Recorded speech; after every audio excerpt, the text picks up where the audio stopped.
नकली दवाओं पर बड़ा एक्शन, क्यूआर कोड रोकेगा फर्जीवाड़ा।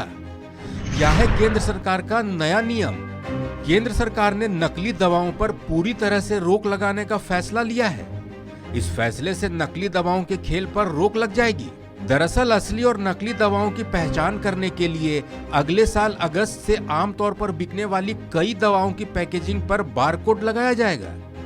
इसको लेकर केंद्र सरकार ने दवा कंपनियों को नोटिफिकेशन जारी कर दिया है। नोटिफिकेशन में कहा गया है कि दवा निर्माता पैकेजिंग लेवल पर बारकोड लगाएंगे। ये नियम 1 अगस्त 2023 से अनिवार्य रूप से लागू हो जाएगा। 300 दवाओं के लिए क्यूआर कोड लगाना जरूरी किया गया है। इस नियम के लिए सरकार ने ड्रग एंड कॉस्मेटिक एक्ट 1940 में संशोधन किया है। इसके तहत दवा निर्माता कंपनियों को दवाओं पर क्यूआर कोड लगाना जरूरी किया गया है। दवा कंपनियों को शेड्यूल H2 क्यूआर कोड लगाना होगा। मीडिया रिपोर्ट्स के मुताबिक दवाओं पर जो कोड लगाया जाएगा उसमें पहले तो यूनिक आइडेंटिफिकेशन कोड होगा। इसमें कंपनियों को दवा का नाम और जेनरिक नाम की जानकारी देनी होगी। इसके अलावा ब्रांड और निर्माता की जानकारी भी देनी होगी। विशेष पैकेट किस बैच में बना है उसका बैच नंबर भी देना होगा।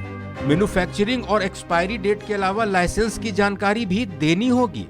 केंद्र सरकार ने कई रिपोर्ट्स के आधार पर यह फैसला लिया है। जून 2019 में ड्रग्स टेक्निकल एडवाइजरी बोर्ड ने इससे जुड़े प्रस्ताव को मंजूरी दी थी।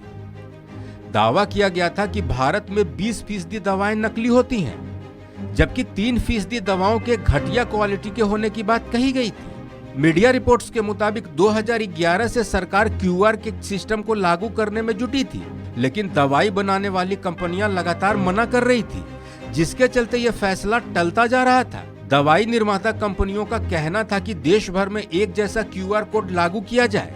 इसके बाद साल 2019 में central drugs standard control organisation ने ड्राफ्ट तैयार किया। इस ड्राफ्ट के मुताबिक एक्टिव फार्मास्यूटिकल इंग्रेडिएंट्स यानी एपीआई के लिए क्यूआर कोड जरूरी किया गया।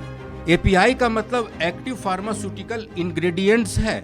ये इंटरमीडिएट्स, टैबलेट्स, कैप्सूल्स और सिरप बनाने के मुख्य कच्चा माल होते हैं। किसी भी दवाई बनाने में एपीआई की मुख्य भूमिका होती है। क्यूआर कोड को लेकर सरकार का कहना है कि इससे दवाओं के असली और नकली की जांच में आसानी होगी। ग्राहक ये भी पता कर सकेंगे कि जो दवाएं खरीद रहे हैं उसका इस्तेमाल कितना हद तक सुरक्षित है। अभी कुछ दवाओं को ही लिस्ट में शामिल किया गया है।